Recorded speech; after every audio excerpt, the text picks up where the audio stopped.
Hello everyone and welcome to another video. Rollercoaster Tycoon 1 and 2 include several recreated real-life parks for you to explore and expand. The second game has 5 different Six Flags parks and the first game has Alton Towers, Blackpool Pleasure Beach and Hyde Park. These 3 all have an additional challenge as they come with a massive loan that you continually pay quite a lot of interest on. In Blackpool Pleasure Beach this is 2 million, Hyde Park doubles that with 4 million and Alton Towers goes even higher with 4.77 million. You don't have to pay this back to beat the scenario and it would take forever to do so. But what if we wanted to do that anyway? How fast can you pay back the loan in Alton Towers? The higher our monthly profit, the faster we can pay it back, so we need to maximize the income and minimize the expenses. Since Alton Towers is a Rollercoaster Tycoon 1 scenario, you can choose between charging for the park entrance or for the rides, or do both. Charging for just the rides has a much higher profit potential, so that seems to be the best option. Except it isn't, because that only works if you have the cash machine available, and that didn't exist yet in RCT1. This means that guests can only spend the amount that they spawn with, and if you need the park to run for a very long time, it's much easier and cheaper to do this by charging for the entrance. So when we start our run, the very first thing we do is change the entry fee to 70 bucks.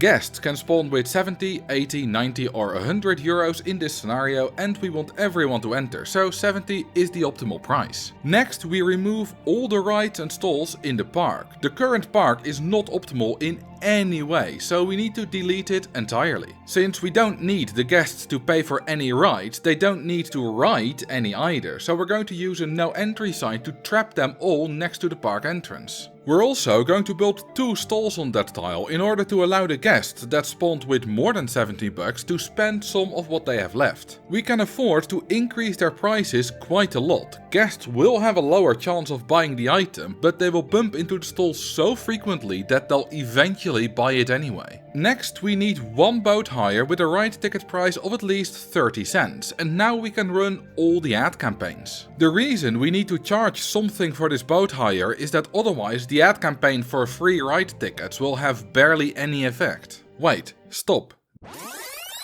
Did you see that? I didn't actually set a price for the boat hire, meaning this ad was only 12.5% effective the entire run. Instead of spawning 60 guests per month, it only spawns 7.5. Assuming that the average guest spends 80 euros in total, this means we lose out on 33,600 euros every year. I only noticed this in the edit and I'm in far too deep to redo this, but I'll roughly correct for it at the end. The same goes for the half off and free park entry ticket campaigns, but 70 bucks is obviously far above the thresholds for those. But hang on, isn't the free entry campaign a waste of money as those guests won't pay for the entrance? Actually, no. This campaign spawns on average 80 guests per month and it costs us 200 euros per month to run. As long as the guests spawned from this spend 250 or more on shops in the park, we'll still make a profit, and from some tests they do indeed on average spend more than that. Before we start getting rid of the guests, we need to set the research to maximum and thrill rides only, as we need to get to the launched freefall. Now comes the arduous task of using tons of no entry signs to usher the guests towards the park entrance as quickly as possible.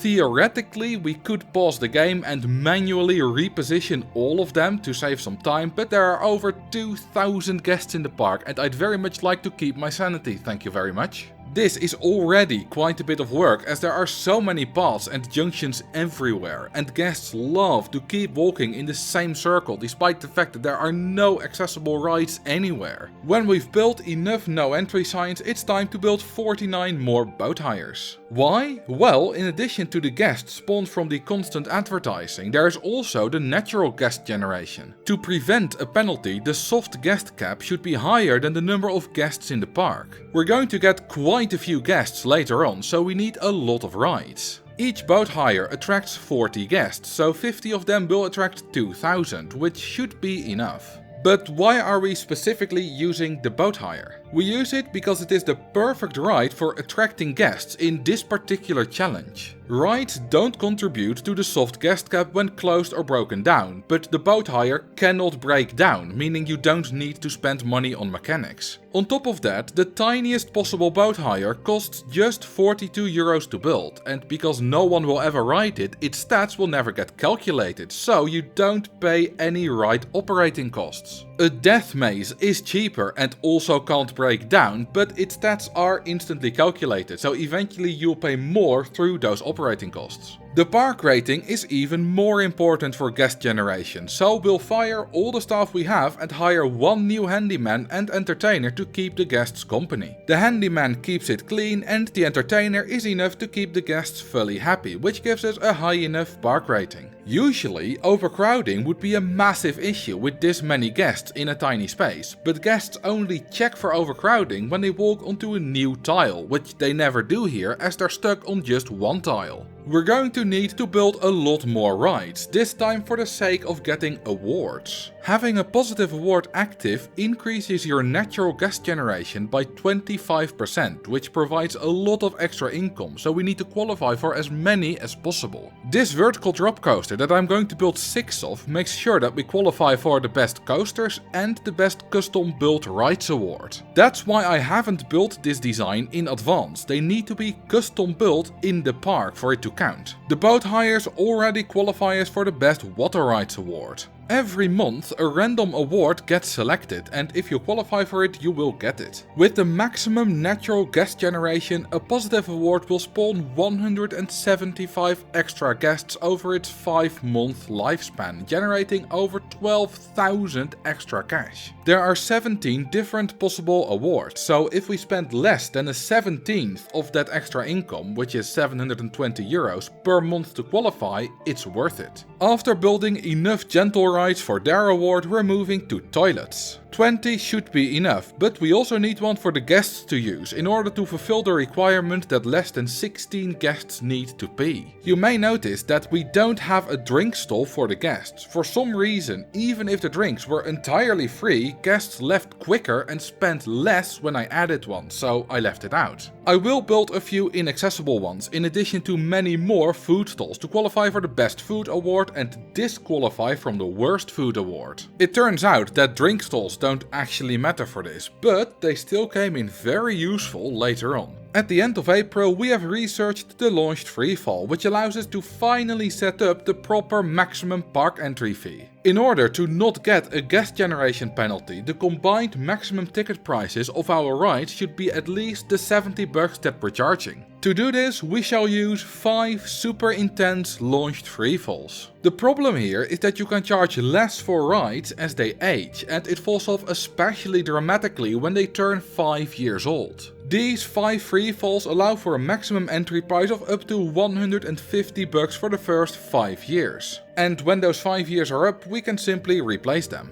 This is enough so that if one of them breaks down, we're still at 120, which is over 1.5 times as much as we need. That extra 50% is to make sure that we qualify for the best value park award. The last ride that we need to build is this vertical drop coaster. This is here to make sure that the guests stay in the park for long enough to spend some of their extra money. Because it has over 8 excitement, everyone will know where it is all the time and everyone will head for it, which keeps them in the park longer. The final part of our setup is adding scenery, so that we can qualify for the most beautiful park award. There is also the most dazzling color scheme award, but we won't be getting that one as I'm an idiot. I did think about it during testing, but entirely forgot about it during the actual run. With the setup finally done, we can now speed up the game and relax a bit. All we have to do is pay back the loan and renew the ads whenever they run out. At this stage we're still paying nearly €8,000 of interest every month, which is quite substantial and does make the park a lot harder to manage if you don't optimize as much. As you can see, we're getting quite a few awards. This makes sense as we can qualify for 10 of the 12 positive awards. The 2 that we're missing are the most dazzling color scheme and the best staff awards. The former we already established the reason for, and the latter is because it's too expensive. The staff necessary to qualify costs over $1,000 a month and the average payoff is only $720 a month. In year 2 we have over 2,000 guests in the park and it's still rising. This is much more than I got during any of my tests, and it turns out it's because the drink stall that I built for the Best Food Award is even more popular than the vertical drop coaster. Over 1,200 people are heading for it, 50% more than the coaster. Now it makes sense why giving them access to a drink stall made them leave quicker. Pretty soon the guest count will eclipse our soft guest cap if we don't do anything about it, so let's build more boat hires. 84 of these tiny rides gives well over 3,000 soft guest cap, and combined with the other rides this should be enough. The guest count keeps rising until just over 3,000 guests, when it suddenly drops to just over 2,000. The reason for this is that it finally rained, causing guests to buy the $20 umbrellas and then leave the park because they're too broke. It did provide us with 30,000 euros in umbrella profit though, which is very nice. I hadn't realized that the rain was the cause yet while doing the run, and I thought that the vertical drop coaster was suddenly not as attractive anymore or something like that. So I checked on it and it had indeed broken down along with 2 of the 5 launched freefalls. I did a test of over 300 years with these 6 rides waiting for full load so that they'd never depart, and they didn't break down a single time. This led me to believe that they couldn't break down as long as no train ever departed, but apparently I was just insanely lucky during that test. I double checked just now and there was no mechanic, and the cheat to prevent breakdowns was not enabled, so I have no idea how this happened. Anyway, I rebuilt the broken rides and added some path and a mechanic. While we're at it, we might as well replace the other launched freefalls as well, as they are already 3 years old. While doing this, we got the most confusing park layout award, the only negative one that we qualify for. All the people that are unable to find the drink stall or the vertical drop coaster count as lost for this award, and that's plenty enough to get it. This does reduce the natural guest generation by 25%, but that's actually fine. The monthly profit from the hamburger stall and toilets is way more than 720 a month, and we wouldn't get this if the guests had no ride to head for, as then they'd leave way quicker. Just before replacing those rides, the deadline of the scenario passed and we failed it. The goal was to get to 2,500 guests, and we are a few hundred short. If the timing of the rain was a little bit different, we could have passed it, but it doesn't matter as that's not the goal of this video. Halfway year 4 we get our loan below 4 million. We've paid back nearly 800,000 and we're not even a fifth of the way through, so this is gonna take a while. But the next million actually goes very smoothly. We get quite a few awards in this time, including unfortunately the confusing layout one, and luckily no issues arise. 4 years after crossing the 4 million mark, we crossed the 3 million mark, and we're over a third of the way there. It's been almost 5 years since we replaced the launched freefall, so it's time to do it again in order to keep that maximum park entrance fee high enough. To make sure that it absolutely never drops too low, I wait until the new freefall has finished testing before I replace the next one. That way there are always 4 that are contributing.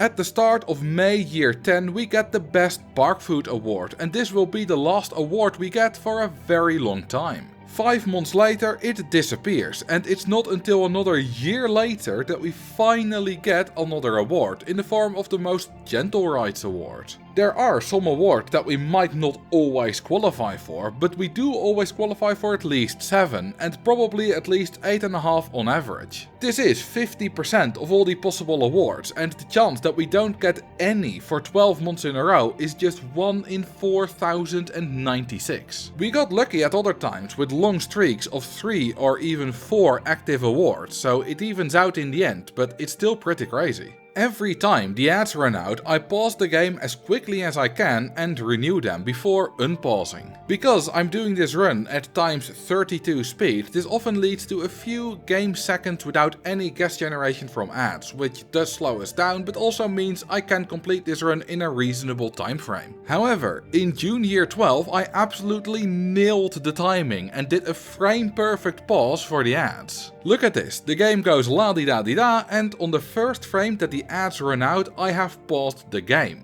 I'm like one of those Super Mario speedrunners or something here. Well, they do dozens of frame perfect inputs in a 5-minute run and I just did one in a 2-hour run, but it still felt great, goddammit. Anyway, half a year later we crossed the 2 million mark and we are officially more than halfway done with paying back our loan. It does go slightly faster as the loan decreases as the interest payments go down as well. We're only paying about 3,500 a month now instead of the nearly 8,000 at the start. After replacing the free falls a third time, we quickly approach the 1 million mark and in July year 16 the loan finally goes back into 6 digits. I don't know who originally ran it up so incredibly high, but they should be thanking me on their knees for creating the perfect profit factory to pay it back as quickly as possible. In October year 17 we have 2 awards active and it finally rains after a very long dry period. This, combined with no money spent on advertising and a low interest payment, gives us our most profitable month of the entire run with over 62,000 euros. However, if we go back to August year 2, the month where 1,000 people left due to rain, we actually made more if you exclude the ads and loan interest. Without those two things, as they are constants, we made a nice 69,000 euros compared to the 63,000 of October year 17. We're 17 years into the run now and we need roughly 600,000 more euros to pay back the loan. Had we actually charged something for that first boat hire that we consistently advertised throughout the run, we would have made about 571,000 euros more by now. With this, we would have been able to finish the challenge now already, but we didn't do that, so we're not quite there yet. At the beginning of year 19, we replaced the free falls one more time, and a few months later we reduced the loan to just 50,000 euros. Before we entirely pay it back, let's take a look at some statistics. During this run we had nearly 89,000 different guests visit the park for a total entrance profit of almost 4.9 million euros. The hamburger stall sold pretty much exactly 100,000 burgers and the guests went to the toilet on average 1.3 times per burger. The information kiosk is the most profitable though, with over 700,000 euros. The oldest guest that's still in the park is guest 64,642, who has been here for over 5 hours. They came in on a half price ticket and spawned with 100 euros, so they had 65 left to spend on other things. They used it to buy a map, an umbrella and 12 burgers, only to now be heading for a drink stall that they will never reach. To relieve them from their suffering, we should complete the goal and pay back the loan. This will not take too much longer, as we can sell all our rides and stalls for some extra income. On October 13th we start selling everything, and a few days later on October 16th we have enough. As the guests are all leaving, we are also getting rid of the final bits of our loan. After 18 years, 7 months and 16 days we have paid back the loan in Alton Towers. I'm not done yet, as I can't bear releasing this video with such an imperfect run. I don't have time to write a full new script, record it and edit it for the second run, but I can still do that second run just to see how much faster we can do it. I made sure we qualified for the most dazzling color scheme award and that we charge money for the first boat hire and also optimized a few other things, and immediately there's a massive difference. We got up to 3,700 guests at one point and made over 50,000 from the park entrance in some months, while in the first run we barely managed to reach 40,000. This time the loan was fully paid off after 15 years, 3 months and 24 days, over 3 years faster than the first run. You could optimize this even more by using RNG manipulation to get a positive award every month, but that's too much effort for now. To see my previous scenario challenge, where I attempted to beat Fungus Wood without removing any trees, click right here. Thank you for watching and I will see you in the next video.